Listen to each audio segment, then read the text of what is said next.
Hi everyone, I'm Sandy from the Fashion Girls, and if you hear a little noise in the background, it's the fan because it's a little humid here today in central PA. I just wanted to make a little intro into a video that I'm posting now on something that I put my heart and soul into for over 20 years, and I still do.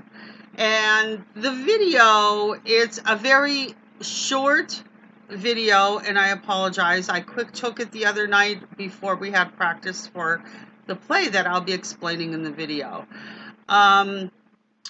It actually, I just wanted to give you some history that I normally would give in one of my tours about Eckley Miners Village. Now, it's a museum. The whole town itself is a museum, but it also has an indoor building that is their main museum with also artifacts and a film about the town. What I would recommend to do is go there someday. And take a tour with someone. They will walk you through the town. There's exhibit homes, that sort of thing. So it's a lot of fun. It's in Weatherly, Pennsylvania, but actually it's called the town. It's Eckley, Pennsylvania. It's the town of Eckley. Okay. So I just want to read you some historical background information. I was putting some videos, looking at some videos that people put on, and some of these people that walk through town are clueless. And someone like myself that has grown up in the area, had girlfriends living there, it was basically in my backyard. So I wanted to set some of the facts straight on some of the history on how the town began before I show you a little picture, what the picture is of, and a little bit of the footage. So without any further ado, I normally don't need, the paper because I have my own way of doing tours through town. I know it by heart, but I want to make sure I get all the facts straight for you on the history of the town. So I'm just going to glide through this. Okay, so here's a little bit about the historical background of Eckley, Pennsylvania, in Eckley Miners Village. Okay, Eckley Miners Village is an example of an industrial 19th century anthracite mining community. During the 1800s, companies such as coal companies often designed and constructed communities to house their employees. Company towns were not for the convenience of the workers, rather they allowed the company to maintain stricter control over their employees' lives and ultimately increase the revenue. Okay, the workers' proximity to the colliery or factory allowed for more efficient use of the workers' time and energy on the job. As a result, it promoted increased production. The company was able to increase its revenue by charging rent for the housing and by owning the general store. Now, the company owned the general store. There was an old song years ago that says, I owe my soul to the company store. And that's the truth. A lot of them did, which often charged higher rates than private enterprises. If the people that lived in that town, the miners and their wives, needed to go to the company store for something, they would charge them double and triple the prices, okay, which was totally outrageous. Because the company owned and operated the town, it exerted a significant influence on the lives of its employees and their families. Most industrial communities were not permitted to have saloons. Eckley was no exception. In communities, employees were only paid in scrip, which could be redeemed at the company-owned store. Actually, Eckley was considered a dry town. A dry town means obviously no alcohol. They didn't want the mine owner did not want their employees going to work drunk or with a hangover. That was very dangerous to them in the mines. Okay, the plans of many industrial communities like Eckley enforced the realities of social stratification of the 19th century. A worker's occupation within the colliery determined where he lived within the village. All right, mine owners, superintendents, first-class miners, unskilled laborers. When you first came to Eckley to work, you were down at the bottom of the totem pole, which were unskilled laborers. They rarely mixed and lived with certain sections in the town, and you'll see what the design houses were. Someday I will go through and do a complete walk through Eckley and do a tour like I would normally give a tour. Okay? As various waves of immigrants reached the anthracite region in search of a better life, they would work their way through the social classes of the group, which further divided the community not only by economic status, but by ethnicity. So the Irish stayed with the Irish, the Italians stayed with the Italian, the Germans stayed with the Germans, and so on. Okay, and later on they branched out, and in Pennsylvania there's a term called patch town. A patch town was just a group of people that were maybe a certain ethnic, from a certain ethnic region. They settled there. That's called a patch town. Okay. All right. English. Okay. English and Welsh were the first miners that came to the region, and then the Irish were assisted by Irish laborers. Germans were also early arrivals, but came as engineers. Each ethnic group was in a different social and economic class. By the time the Eastern Europeans arrived, the Irish laborers had worked their way to become miners, and the Eastern ethnic groups took over labor jobs. Because the various ethnic groups practiced different religions, these communities were further separated into Protestants and Catholics. There's two churches in town. There's a Catholic church and there's a Protestant church.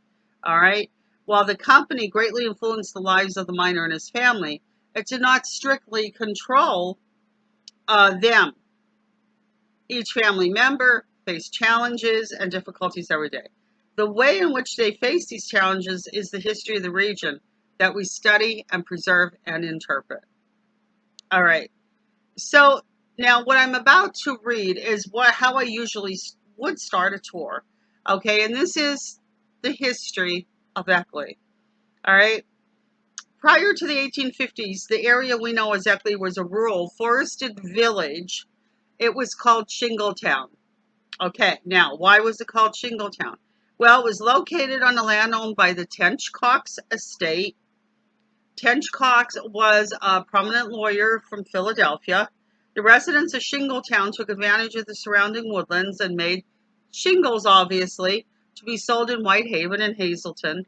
In turn, were traded for necessities of life such as whiskey, pork, and tobacco. In 1853, 4 prospectors came to town. They were Richard Sharp, Asa Foster, Francis Weiss, and John Lysenring. Came to Shingletown and found that the land contained several veins of coal. Within a year, these men formed the Sharp, Lysenring and Company, which was the first coal company, later known as the Sharp, Weiss and Company. Judge Charles Cox of Philadelphia, executor of the Tench-Cox estate, granted the company a 20-year lease. Establishment and operation of the colliery on 1,500 acres of land that was occupied by Shingletown. In 1854, the company began work on the Council Ridge Colliery, and soon the landscape was transformed into a woodland to industrial. Okay, so this was just a forestry town called Shingletown out in the middle of nowhere. By the autumn of 1854, the company had constructed a sawmill for necessary lumber for the colliery buildings, such as a breaker, a stable, and a storehouse. They also began building a company town because the colliery workers, the scattered forest dwellings of Shingletown, were quickly replaced by 2 rows of wooden frame houses, nearly lined along one main street and ran from east to west. It is believed that when the Cox family regained control of the village, the houses were painted red with black trim. And if you go over there now, that's how most of them look. They're painted red with black trim. The new village they wanted to call the new village Fillmore, presumably in honor of President Millard Fillmore, who left office in 1853. Several years later, the company applied for a post office. However, there was a town in Center County that was named Fillmore. So they obviously couldn't have another town named Fillmore. So they wanted to get an appropriate name for the post office and the town. As a result, the town was named Eckley after Eckley B. Cox in 1857. And Eckley B. Cox was Judge Cox's son, eldest son, who at the time was 17 years old. In later years, Eckley Cox would become involved in the operations in the town of this name as an engineer. Okay? The houses on the main street were larger towards the western end of town, which were for the mine bosses and the owners, while the homes on the eastern side of the town were small and cramped for the laborers. Like most industrial companies of the 19th century, Sharp, Weiss and Company planned the village, okay, with social and economic stratification of workers in mind. The western end of town, often called downtown, also contained the original company store, the mule barn, the hotel, and the doctor's office. So things got shifted around a little bit. Mine foremen and their families rented single dwellings located just east of downtown in a small shingle family home. First-class miners, experienced miners, were assigned to 2.5-story double homes in the middle of the village.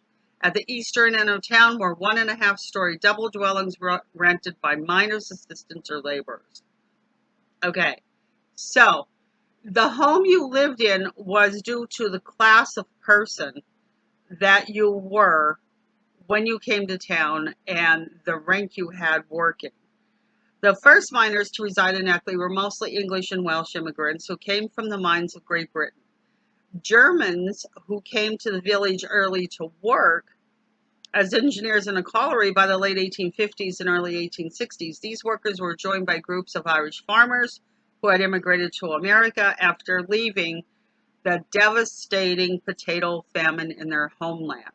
And yes, there was a very devastating potato famine. And the potatoes are a big staple of Irish back then, and they still are. And because of that fact, they came here mostly looking for work and to survive. Okay, the Irish were generally unskilled in mining and received the lowest skilled, lowest paying jobs. Over time, the Irish learned the skills of mining and moved into better paying, high skilled jobs. By the time of the 1880s and 1890s, the low skilled jobs were being taken by the new wave of immigrants from Eastern and Southern Europe. Okay, these groups included peoples from Slovakia, Poland, Ukraine, Lithuania, and Italy.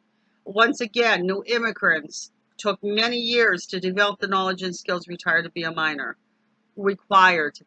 Sorry about that. The immigrants' lack of knowledge of the English language further slowed their advancement.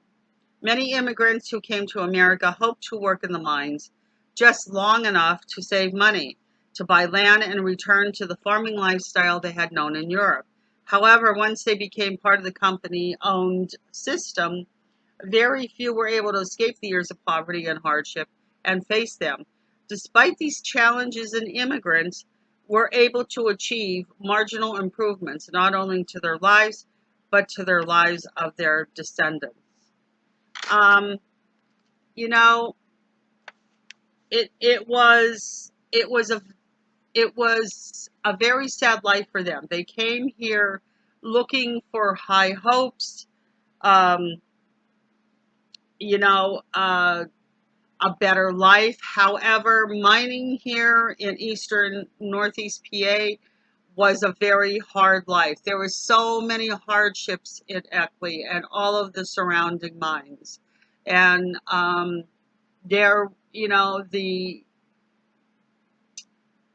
mine owner was Richard Sharp. The land owner was Eckley B. Cox, and they teamed up. However, the mine owners, all they wanted was production. they spent more time worrying about their animals than they did their men. And there's so much information. That's why I'm saying you need to go take a tour, because it is so interesting.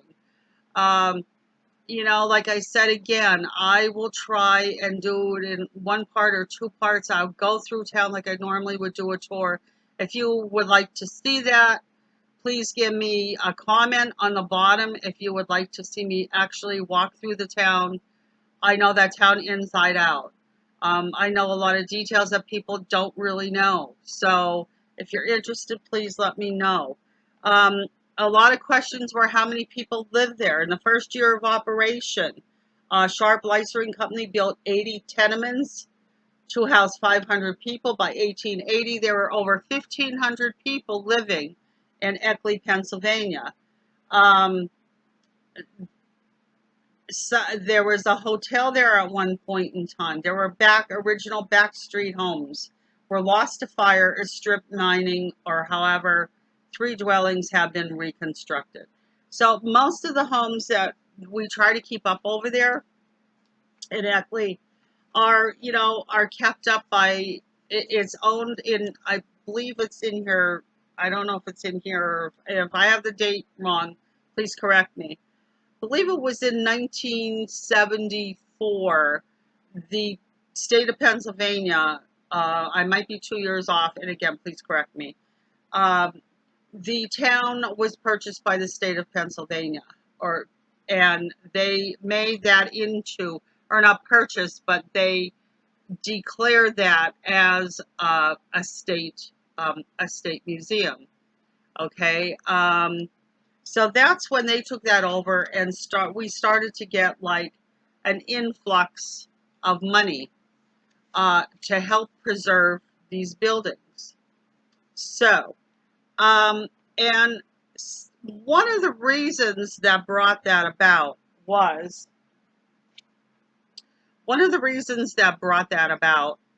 or the ball rolling to make it into a museum, in around between, I believe, 1968 and 1969, there was a movie that was made there. A decision was made to make a movie there about, basically, Eckley is one of the last mining towns that you can actually walk through and see how mining was back in 1863. So the movie that was made was called The Molly Maguires. And I'm not going to get into right now. Let's just say the Mollys were kind of a resistant group against the way of unfair practices that were done in the mining industry that caused a lot of men to die, and kind of like they want to form a union. All right. So that's basically what the movie was about. The movie was released in 1970.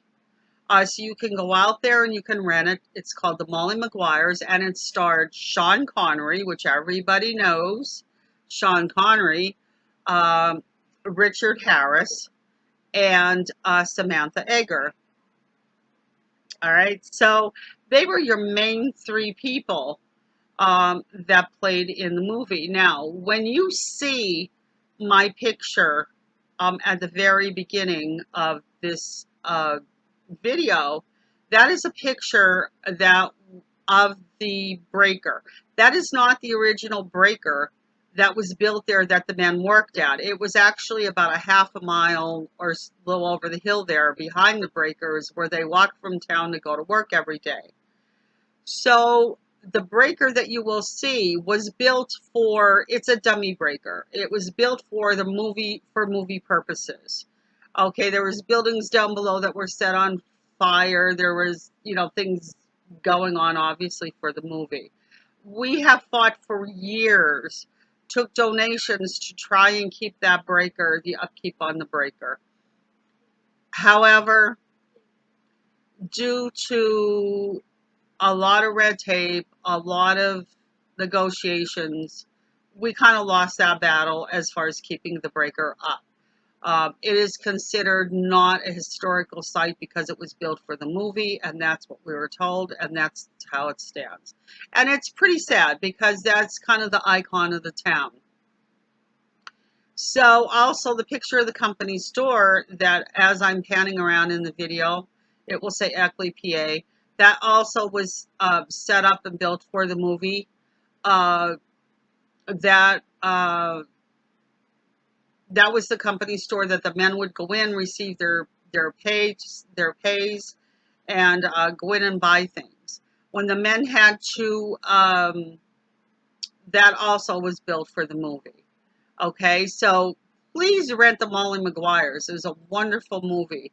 Sometime I'll come back on. I'll keep doing some little extras as I'm practicing for the play, which is in 2 weeks, by the way. And I'll make sure I take video lots of video while I'm over there. And I'll show you I actually get dressed like it was in 1863. Um, and this year we're celebrating the Italian heritage in town. So, I'll show you more videos of that. Uh, and I have a lot of wonderful stories, along the way. And if you're interested, I'll keep doing a couple little videos on Eckley Miners Village. If you're ever around here in Northeast PA, please come. Go into the museum. There's lots of artifacts in there. There's a film about kind of touched on what I just said. And you can pay, I think, for a couple dollars extra. You can pay for a guided tour through town, which I highly suggest to do because the tours are wonderful to take and it'll give you a lot of history about the town. So, yeah, by the way, what I'm doing the play about is, I want to make sure I get the date right. The date is June 22nd and 23rd, which is basically in about 2 weeks. There is something going on called Patchtown Days. And again, it brings you back into 1863 as much as we can. There's going to be, let's see, live music, dance performances, historic demonstrations, bocce ball, and village tours. And I'm also part of the Eckley Players, which we are a group. We will be doing a play. We will be doing an act on the Avondale mine disaster, which was part of one of the main mine disasters that had happened in the area. It didn't happen in Eckley. Um, I will give you more details on that. I just want this video to solely go on, base it on Eckley right now so you get an idea. There will be accordion players, music through downtown. The event begins at 10 a.m. Most of the festivities will end at 5, but please come by 4. That's when it starts dying down. Adults are $10, seniors $9, children $6. And go on EckleyMinersVillage.com. It'll give you a lot of information about Eckley and all of the events that are going on. You can be an Eckley associate. You can volunteer. I've had a lot of fun doing it. Due to my daughter getting disabled, I had to take, a couple years off. So I came back again to do the play because we are now celebrating 20 years of the Eckley Players. We're celebrating the anniversary, 20 years of us, the Eckley Players, being there and putting on some wonderful, wonderful plays and skits in all of the various events that we have there. Okay, so all right. So with any more further ado, what I'm going to is I'm just going to let you go, and you can see a little bit about what I took the other night when I was practicing for the play, and I promise you there will be a lot more to come. All right, so I'm Sandy from the Fashion Girls, and we're doing some traveling videos, and I hope you like this little short video. Okay, So stay tuned, and I'll be back again with more on from Eckley Miners Village, from Eckley, PA, which is located near Weatherly, Pennsylvania. All right. So hope you enjoy watching. Please don't forget to hit the subscribe button and like, and please leave me comments and let me know if you'd like to see more of these videos and more about Eckley, Pennsylvania. Because next time I'll be going and doing a lot more. I will be walking through town. All right. So thanks and stay tuned. Hope you love the video.